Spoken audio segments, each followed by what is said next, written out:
Cette vidéo, elle s'adresse à tous les hommes. Vous devez regarder cette vidéo jusqu'à la fin parce que je vais te révéler une clé qui va être essentielle pour ton développement, qu'il soit personnel ou professionnel. Et dans cette vidéo, on va parler de leadership. Pourquoi le leadership, c'est le truc le plus important que tu dois avoir et qui aujourd'hui est primordial.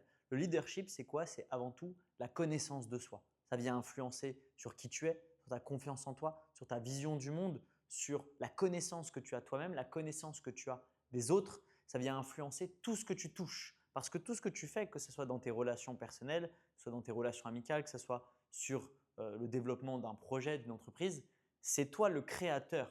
Donc ça veut dire que soit tu es victime de la situation, soit tu es acteur de la situation. Soit tu débarques, tu es en mode ah ok d'accord, je comprends, ça marche comme ça. Soit alors tu réagis quand ta copine ou tes petites amies vont te dire ah ça, bah, tu vas être dans la réaction. Ou alors le leadership, c'est que tu vas être en avance sur les choses et tu vas avoir une compréhension beaucoup plus grande que la plupart des gens. Aujourd'hui, avec les réseaux sociaux, c'est d'autant plus facile de faire la différence parce que les gens ne se connaissent de moins en moins. On est là, quand tu vois, moi des fois je fais des rendez-vous avec des repas de famille, tu vois les enfants à 3 ans, 4 ans, ils ont les tablettes, les iPads, les ordinateurs et ils scrollent sur les réseaux sociaux. Donc tu as une, un problème au cerveau, au niveau de l'éducation sur lequel on va tendre, qui va être très problématique. Et donc aujourd'hui, ça devient primordial, c'est même plus une option, ça devient primordial de le savoir. Développer ton leadership, déjà, on va avoir 3 grandes clés qui font que tu vas pouvoir le développer et avoir des résultats massifs.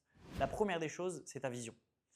Avoir une vision claire, avoir une connaissance de ce que tu veux dans la vie, de ce que tu veux accomplir, quelle est ta mission, quelle est ta mission de vie, quelle est la cause pour laquelle tu te bats, qu'est-ce qui est important pour toi. Ça, c'est vraiment primordial. Et ça peut paraître simple dit comme ça, mais il y a toute une profondeur sur laquelle tu peux la travailler. Il y a toute une profondeur sur laquelle tu dois la travailler et ça se cultive tous les jours.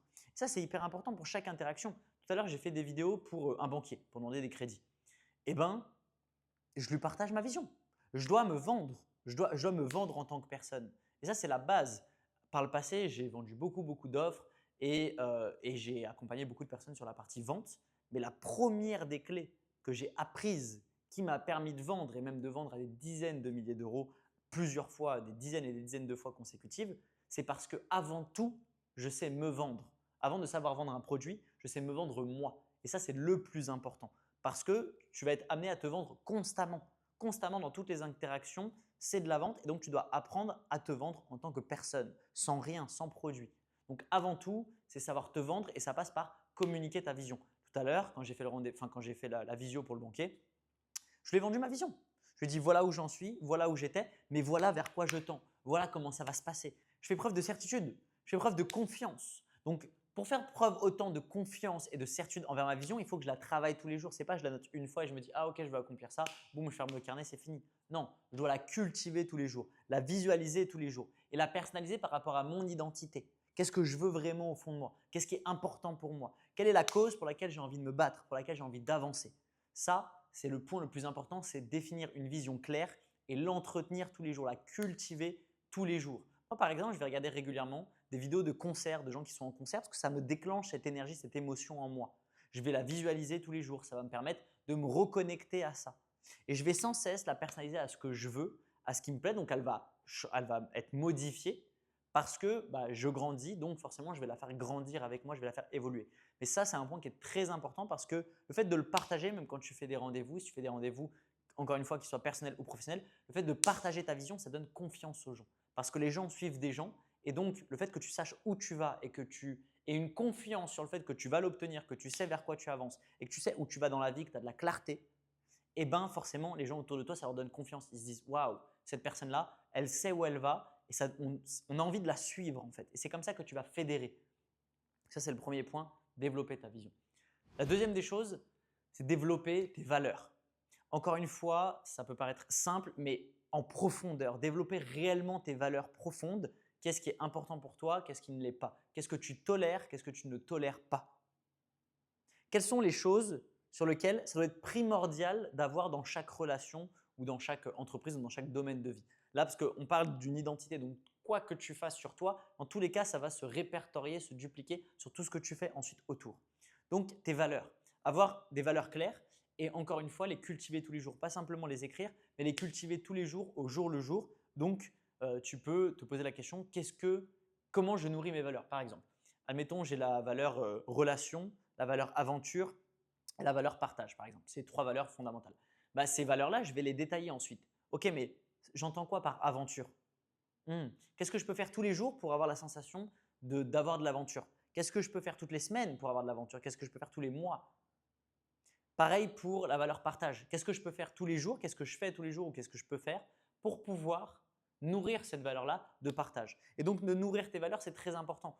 On sous-estime le travail que c'est, mais beaucoup de relations s'arrêtent à cause d'un manque de valeur et d'un manque de clarté. Parce que si tu es avec une personne qui vient sans cesse renier sur tes valeurs, toi, tu ne te rends pas compte. Tu te dis, ah, elle m'énerve parce que tout le temps. Et en fait, tu ne sais pas pourquoi ça ne va pas. Mais en fait, dans le fond, c'est juste que peut-être avec le temps, tu t'es oublié et il y a certaines valeurs qui ne sont pas comblées. Si moi, je suis avec une partenaire qui, en fait, ne veut pas bouger, par exemple, elle n'a pas la même valeur d'aventure, donc de découvrir de nouvelles choses, de partir à l'aventure, de ne pas planifier, etc., qu'elle n'a pas la même valeur que moi, par exemple, et que sur du long terme, j'accepte ça, je tolère ça, mais dans le fond, ce n'est pas ce que je veux. Moi, j'ai besoin de bouger, j'ai besoin d'aventure, j'ai besoin de découvrir, j'ai besoin de ne pas tout planifier pour me laisser porter. Et qu'elle, elle vient piétiner sur cette valeur-là en disant non, on reste à la maison, on ne part pas, non, il faut réserver. Et bien en fait, avec le temps, je ne vais pas m'en rendre compte, mais ça va venir piétiner un petit peu tous les jours cette valeur. Et avec le temps, je vais être frustré. Et donc, je ne vais pas savoir pourquoi il va y avoir des conflits, je ne vais pas savoir pourquoi ça ne va pas dans cette relation, mais dans le fond, c'est parce que ma valeur n'est pas comblée.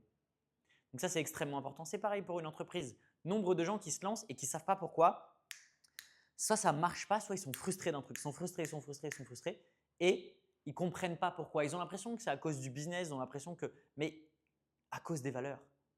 Il y a des gens dans ton entreprise, bah peut-être tu ne sais pas pourquoi ça ne se passe pas bien à cause des valeurs. Donc tu dois le savoir ça. Tu dois savoir profondément quelles sont tes valeurs profondes, les détailler et ça doit être un cadre clair, c'est non négociable. Que ce soit avec tes collaborateurs, que ce soit avec un business, que ce soit avec tes relations, tu dois être comblé sur tes valeurs et chaque relation, chaque chose que tu fais doit venir combler une de tes valeurs et pas l'étouffer. Est-ce que le business que je fais vient étouffer ma valeur aventure ou est-ce que ça vient l'amplifier? Est-ce que grâce à mon business, je vis encore plus de choses, je vis encore plus d'aventures? Est-ce que je suis encore plus dans l'instant présent et dans la découverte? Et donc ça, je dois mettre de la clarté, me poser des questions pour que ça soit extrêmement clair pour moi, pour que je puisse m'expandre et que chaque chose que je touche, chaque chose que je fasse, chaque personne que j'ai dans mon environnement vienne expandre qui je suis et pas étouffer qui je suis.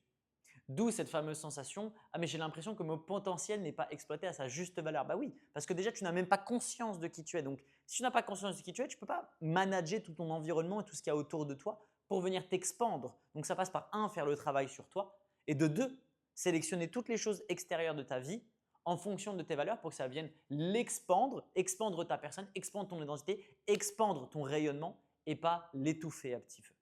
Et la troisième des clés, c'est apprendre la gestion émotionnelle, de savoir maîtriser et gérer tes émotions, de maîtriser le détachement. C'est l'une des choses qui a le plus changé ma vie et qui a selon moi le plus de valeur. Apprendre le détachement, ce n'est pas en avoir rien à foutre de tout.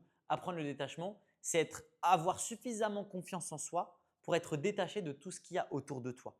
Et donc, ça te permet d'avoir d'un point de vue extérieur de l'abondance. Parce que tu aies plus ou moins d'argent, que ton business marche mieux ou marche moins bien, que tes relations sont mieux ou moins bien, en tous les cas, tu fais preuve de détachement, donc de lâcher prise. Tu n'es pas dans la réaction émotionnelle de « Ah, ça ne marche pas, je suis frustré. Ah, en fait, avec cette personne, ça ne se passe pas bien, je suis constamment dans la colère ou je suis constamment dans la confrontation. » Tu vois.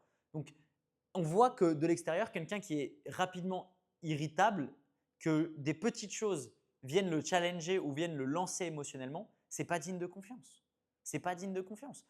J'aime bien ce truc-là au début, quand on se lance dans l'entrepreneuriat, on dit souvent « Ouais, mais mon entourage ne croit pas en moi. » Mais la vérité, c'est que moi, ça a été le cas aussi, mais la vérité, c'est que notre entourage a raison de ne pas croire en nous. Quand on est attaché à l'argent, quand on a peur de perdre, quand on fait des yo-yo émotionnels et on est impacté par tout et n'importe quoi, évidemment que tu ne vas jamais construire une entreprise à succès sereinement. Tu vois. Par contre, si tu construis ta gestion émotionnelle, que tu apprends à travailler sur toi, que tu cultives le détachement, que tu fais preuve de plus en plus de paix intérieure, tu es paisible, tu es au clair, tu es détaché émotionnellement, tu vois simple, tes décisions sont basées sur de la clarté, pas sur de la réaction. On voit que tu es conscient de tout ce qui se passe, ça inspire. Et donc là, les gens vont te faire confiance. Et là, tes relations vont encore plus te faire confiance. Tes partenaires vont encore plus te faire confiance. Tous les gens autour de toi vont encore plus te faire confiance parce que ton identité, ton aura, ta personne, ce que tu dégages, ta manière de parler, ta manière de t'exprimer, on va ressentir que c'est certain, qu'il y a du calme, qu'il y a de la confiance et que c'est clair.